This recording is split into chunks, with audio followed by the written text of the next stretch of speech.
Hey guys, this is me Pradeep Saini and welcome back in my YouTube channel NCLEX RN Preparation. I hope you all are really good. You all are probably got the idea about the video कि video किस चीज़ के बारे में है. So मैंने कुछ notes prepare किए हैं आप लोगों के लिए जो मैं आप लोगों से आज शेयर करने वाला हूँ. और मैं इन नोट्स में आप लोगों से सिर्फ 2 फार्मूलों के बारे में बात करूँगा जिसमें आप अपने बॉडी वेट को कैसे मेंटेन रख सकते हो फॉर होल लाइफ. ये वीडियो उन लोगों के लिए है जो लोग बहुत ओबीज हैं या फिर बहुत पतले हैं. सबसे पहले हम बात करेंगे आइडियल बॉडी वेट फार्मूला के बारे में. ये फार्मूला किसी भी इंसान का आइडियल बॉडी वेट निकालने के लिए हमें सबसे पहले उसकी हाइट निकालनी पड़ती है, हाइट लेनी पड़ती है, हाइट कितनी है. और फार्मूला ये कहता है कि जो पहले 5 फुट है ना, पहले 5 फुट का जो वेट है वो हम 100 पाउंड कंसिडर करते हैं. ठीक है, मेल या फीमेल कोई भी कैंडिडेट है. अगर 5 फुट से ऊपर हाइट है, मेल और फीमेल इनमें थोड़ा सा डिफरेंस आ जाता है. अगर मेल में 5 फुट से ऊपर हाइट जा रही है तो पर इंच 6 पाउंड हम उसमें काउंट करेंगे. और फीमेल है, अगर फीमेल में 5 फुट से हाइट ऊपर जा रही है तो हम 5 पाउंड उसमें काउंट करेंगे. फॉर एग्ज़ाम्पल मेरी जो हाइट है, मेरी हाइट है 5 फुट 9 इंच. ठीक है, अब जो पहले 5 फुट हैं, पहले 5 फुट का मैं 100 पाउंड लूँगा यहाँ पे. ठीक है, और जो फिर 9 है, आगे 9 इंच है मेरी हाइट, 5 फुट 9 इंच, उसमें मैं 9 इंटू 6 करूँगा क्योंकि फार्मूला क्या कहता है कि मेल में पर इंच 6 पाउंड हमने लेना है. तो 9 इंटू 6 54 पाउंड. ठीक है, टोटल कितना हो गया मेरा बॉडी वेट, जो आइडियल बॉडी वेट है 160 पाउंड. अब 160 पाउंड को हमने 2.2 से डिवाइड करना है क्योंकि 2.2 से अगर हम डिवाइड करेंगे तो 70 केजी इसमें वेट आ जाएगा. ठीक है, और ये मेरा हाइट के हिसाब से मेरा आइडियल बॉडी वेट है 70 केजी होना चाहिए. इसके बाद बॉडी फ्रेम. अब यहाँ पे बॉडी स्ट्रक्चर के बारे में हम बात करेंगे. एक होते हैं या बॉडी फ्रेम थिन और एक होता है थिक. 2 तरीके के बॉडी फ्रेम होते हैं. जो थिक बॉडी फ्रेम है यानी कि it means bone mass thick है, ब्रॉड है. जैसे मेरा जो स्ट्रक्चर है बॉडी का वो ब्रॉड है, बोन्स चेस्ट मेरी थोड़ी ब्रॉड है ना, तो उसमें मैं 10% ऐड करूँगा. यानी कि सिंपली साइंस ये बोलती है कि जिनका थिक बॉडी फ्रेम है ना उनमें हम 10% बोन मास ऐड करते हैं. तो मेरा 70 केजी पहले था. ठीक है, अब 10% इसका हो गया 7 केजी मैं इसमें ऐड करूँगा तो मेरा बॉडी वेट 77 केजी होना चाहिए. ठीक है, तो आप सभी लोग जितने भी इस वीडियो को सुन रहे हैं सभी अपना आइडियल बॉडी वेट इस तरीके से निकाल सकते हैं. ये बहुत सिंपल फार्मूला है. Now come to the second point. 3 content हम खाते हैं, कार्बोहाइड्रेट्स, प्रोटीन और फैट. 1 ग्राम कार्बोहाइड्रेट्स में 4 कैलोरी होते हैं और 1 ग्राम फैट में 9 कैलोरी होते हैं और 1 ग्राम प्रोटीन में 4 कैलोरी होते हैं.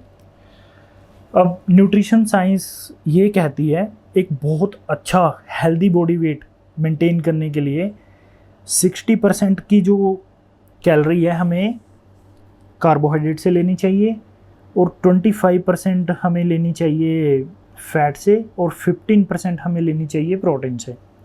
और फॉर एग्ज़ाम्पल मैं मेरी BMR से शुरू करता हूँ. मेरा बॉडी का जो बेसल मेटाबॉलिक रेट है वो 2000 कैलोरी का है. ठीक है, अब इसमें से मैं अपने बॉडी वेट को मेंटेन रखने के लिए क्या करूँगा, 1200 कैलोरी का खाना यानी कि 1200 कैलोरी मैं कार्बोहाइड्रेट से लूँगा और 500 कैलोरी मैं लूँगा फैट से और 300 कैलोरी मैं लूँगा प्रोटीन से. ठीक है, अब यहाँ पे आप लोगों ने समझना है कि मैंने जैसे स्टार्टिंग में आप लोगों को बताया था कि 1 gram of carbohydrate is equal to 4 calorie. ठीक है, अब यहाँ से मैं 1200 कैलोरी में ले रहा हूँ तो अगर मैं 1200 कैलोरी ले रहा हूँ कार्बोहाइड्रेट से तो मैं इसको 4 से डिवाइड करूँगा क्योंकि 1 ग्राम जो कार्बोहाइड्रेट है वो हमें 4 कैलोरी देता है. ठीक है, अब 1200 को मैं 4 से डिवाइड करूँगा तो 300 ग्राम आ गया यहाँ पे. 300 ग्राम मेरे को कार्बोहाइड्रेट से एक दिन में खाने ही खाने हैं भाई, ठीक है। अब बात करते हैं फैट की। जैसे मैंने बताया था कि 1 ग्राम ऑफ फैट हमें 9 कैलोरी देता है, ठीक है। तो यहाँ पे 500 कैलोरी मैंने फ़ैट से लेनी है। अब मैं इसको 9 से डिवाइड करूँगा तो 55.5 आ गया, यानी कि 55 ग्राम एक दिन में फ़ैट मैंने लेना ही लेना है भाई अपनी बॉडी में, ठीक। अब थर्ड पॉइंट है प्रोटीन का। प्रोटीन में हमें 300 प्रोटीन से हमें कैलोरी लेनी है। अब 300 को हम 4 से डिवाइड करेंगे तो 75 ग्राम इसमें प्रोटीन आ गया। तो 75 ग्राम प्रोटीन मैंने एक दिन में इनटेक करना ही करना है। अगर मेरा जो BMR है वो 2000 कैलोरी का है, आप लोग सभी लोग अपना अपना BMR चेक करवाओ। जिसका जितना BMR है उसके हिसाब से आप उतनी ही कैलोरी का खाना इनटेक करो और डिवाइड करके खाओ। तो आप लोग कभी भी ना तो ओबीज हो पाओगे और ना कभी भी आप अपना बॉडी का वेट लूज़ कर पाओगे, ठीक है। और मोर ओवर जो लोग बहुत ओबीज हैं या फिर जो लोग बहुत अंडरवेट हैं, third point 1 kg body weight हमें इंक्रीज करने के लिए 7770 कैलोरी हमें बॉडी में स्टोर करनी पड़ती है, जितना आपका नॉर्मल BMR है उससे ज़्यादा। फॉर एग्जांपल अगर आपका BMR 1500 है, 1500 कैलोरी का तो खाना अगर आप डेली खाओगे ना तो उससे आपका बॉडी वेट इनटेक नहीं होगा। जो लोग अपना बॉडी वेट बढ़ाना चाहते हैं, यानी कि आपको 2200 कैलोरी का खाना खाना पड़ेगा, तभी आपका जिस दिन आपके 7770 कैलोरी हैं बॉडी में स्टोर हो जाएंगे उस दिन आपका बॉडी वेट बढ़ जाएगा। अब वो डिपेंड आपके ऊपर करता है कि आप अपने जो 7770 कैलोरी हैं उसको आप 1 वीक में स्टोर करोगे अपनी बॉडी में या फिर उसको 1 मंथ लगेगा आपको।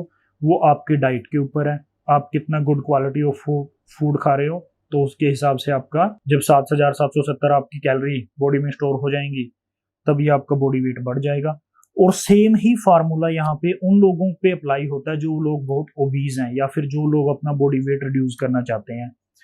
ये फार्मूला हमें इस तरीके से यूज होगा यहाँ पे कि जैसे फॉर एग्जांपल XYZ कोई भी पर्सन है, उसने अपना BMR चेक करवाया, ठीक है, उसका BMR आया 2000 फॉर एग्जांपल, ठीक है, 2000 उसका BMR आया है और उस बंदे को 2000 कैलोरी का खाना नहीं खाना, राइट। उसने खाना खाना है 1500 कैलोरी का या फिर 1000 कैलोरी का, प्लस उसने इस तरीके से अपनी कैलोरी को यूटिलाइज करना है एक दिन में कि जैसे फॉर एग्जांपल 1000 कैलोरी का उसने खाना खाया है और 1000 कैलोरी उसने बर्न कर दी एक दिन की, तो टोटल कितनी बर्न की उसने 2000 कैलोरी। अब 2000 कैलोरी अगर वो एक दिन में बर्न कर रहा है ना, एक दिन में बर्न कर रहा है, तो यानी कि 2000 प्लस 2000 प्लस 2000 प्लस 2000 यानी कि 4 दिन में वो बंदा अपना 1 kg वेट रिड्यूस कर सकता है। तो देखो ये कितना फास्ट और कितना अच्छा इफेक्टिव फार्मूला है कि आप इस फार्मूले के हिसाब से अपना बॉडी वेट कम भी कर सकते हो और इंक्रीज भी कर सकते हो। अब आपको ना फैट बहुत इंपॉर्टेंट है क्योंकि 1 ग्राम फैट है ना 9 कैलोरी दे रहा है हमें यहाँ पे, और इस फैट को बहुत ही अच्छे से अगर हमें एक मॉडल की तरह जिंदगी जीनी है, बॉडी वेट अच्छे से मेंटेन करना है, तो फैट को थोड़ा सा डिटेल में हमें पढ़ना पड़ेगा। अब देखो 25% फैट से एनर्जी हमें मिल रही है, और फैट आगे 2 तरीके का है, एक सैचुरेटेड फैट है, एक अनसैचुरेटेड फैट है। जो सैचुरेटेड फैट है ना वो है गुड क्वालिटी ऑफ फैट, जो हमें मिलता है देसी घी हो गया, मक्खन हो गया, मलाई हो गया, उनसे। तो जो 25% हमें एनर्जी फैट से लेनी है वो हम इसको डिवाइड करके लेंगे। यहाँ पे 15% एनर्जी हमें मिलनी चाहिए सैचुरेटेड फैट से और 10% एनर्जी हमें मिलनी चाहिए अनसैचुरेटेड फैट से। अब जो सैचुरेटेड फैट है वो इंपॉर्टेंट क्यों है, यहाँ पे ये चीज समझो आप। ये जो हमारा बैड कोलेस्ट्रॉल है ना उसको कम करता है और विटामिन डी को बनाता है। विटामिन डी जितना ज़्यादा बनेगा बॉडी में, हमारे बोन उतने ज़्यादा स्ट्रोंग होंगे, ठीक है। और प्रोस्टाग्लैंडिन भी सैचुरेटेड फैट से बनता है स्टमक में म्यूकस मेम्ब्रेन के लिए, ठीक है। और जितना ज़्यादा सैचुरेटेड फैट लेंगे, हमारा एचडीएल गुड कैलेस्ट्रॉल उतना ही बढ़ेगा। और जिन लोगों का गुड कैलेस्ट्रॉल अच्छा होता है, उन लोगों का कैलेस्ट्रॉल जो बैड कैलेस्ट्रॉल है वो उनका लोअर जाएगा। और टेस्टोस्टेरोन, फीमेल में ईस्ट्रोजन प्रोजेस्टेरोन का लेवल बढ़ेगा और प्रोस्टाग्लैंडिन भी बनेगा।